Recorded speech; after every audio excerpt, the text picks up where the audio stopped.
All right, so got the APM 2.8 here, Autopilot. Basically gives us all the rudiments for autonomous flight.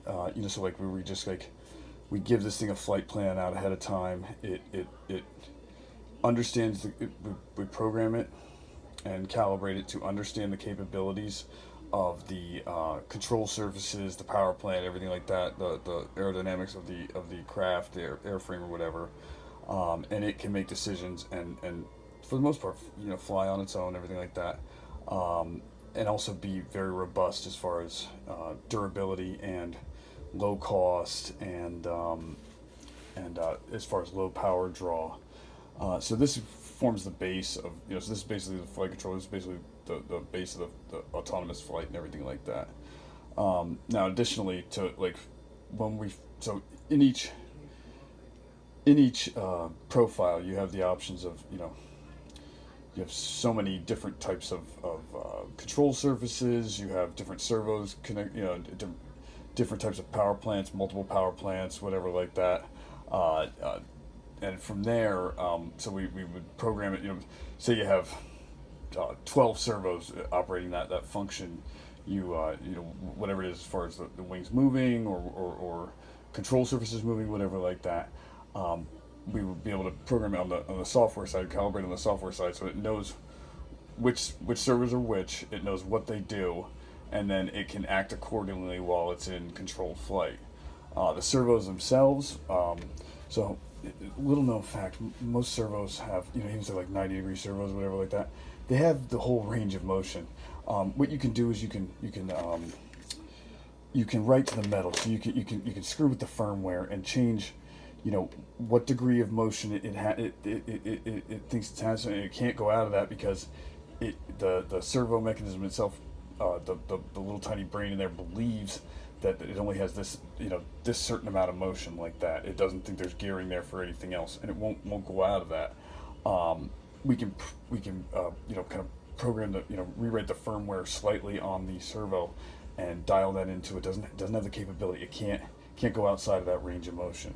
So what we established there, we also reinforce with the servo itself by putting blocks on it. We're basically locking out the degrees of travel that we don't want. Whatever that is, from say it's from 70 degrees to 300. Something like that. Whatever range of motion we do want, we program out, and then whatever's left is denied. So, like I said, we have the basic rudiments of flight. We have these calibrated servos, so we can kind of lock things in and everything like that. We're also going to run, the plan would be we would also run a low cost SBC. It's a Jetson Xavier or Nano, whatever like that. Something with some balls to it that can do the complex computations and things we need. So this is running it all the time, but this can come in at any point on any servo and affect and make changes to the flight plan or whatever that servo is doing at the time, locking this out just for an instant or whatever it needs to alter this to alter the. So if this recognizes it needs to do something that this isn't, it takes over on the servos it needs to, locks this out, and then immediately gives it back control. So we want to maintain the readiness of this device. We don't want to go into sleep mode. We don't want it to get confused as to where it's at and have to refigure out, what attitude's at and everything like that. We want it to, we don't want to disable it. We just want to interrupt it slightly so that this can do its job. Now, what this is going to do is this will give you the capability to. Okay, so this is flying a set flight plan, whatever like that. You got GPS coordinates. It's got the accelerometer telling it roughly where it is in the sky, instantly, and then the GPS reinforcing that and everything like that, and then the altimeter and everything that's in there that's guiding this thing. We have a whole nother set of more sensitive and slightly different sensors to this larger. More capable, more sensitive, that kind of thing, and sometimes more of them, especially if we're going to be trying to get into meteorology and stuff like that. And then also the presence of a smart camera. So normally when I would do object avoidance and stuff like that, Because you'd only be worried about a couple different objects. I would use something like this, a smart camera with the same type of interrupt system. So with you know, an Arduino between this and that, between this and the servos and that. And so when certain things came up detected, what I was looking at was different sizes of people from above. So this, if we're going to be looking at weather, for whatever reason, this thing, it becomes confused, gets off course, and there's a mountain in the way. This will adjust things. So we have the pins up the side here, and what we'll be doing is we'll be running, whether it's object detection, you know, meteorological weather type stuff, and we can run all that in Tensor as it goes.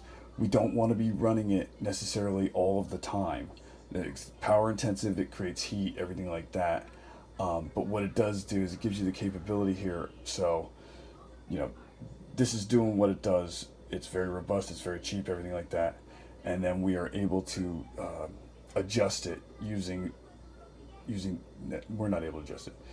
The AI, the model that is looking at what's going on, the situations going on, is able to make decisions and adjust what the you know, work around basically the flight controller. So everything's hooked up together except for these two. They work independently of one another. So this is always trying to follow the set flight plan, or get back on the set flight plan, or go home, or whatever like that. And then this is handling the immediate abrupt maneuvers necessary for whatever reason, you know, whether it's turbulence, you know, heavy turbulence, that kind of thing, weather moving in on you, you know, this being confused or whatever like that. This will get things back on track, and also mitigate any catastrophic failures. Immediately, this takes over and tries to fix things as best as possible. And if it does get it back on track, it immediately relinquishes control, and then this starts running.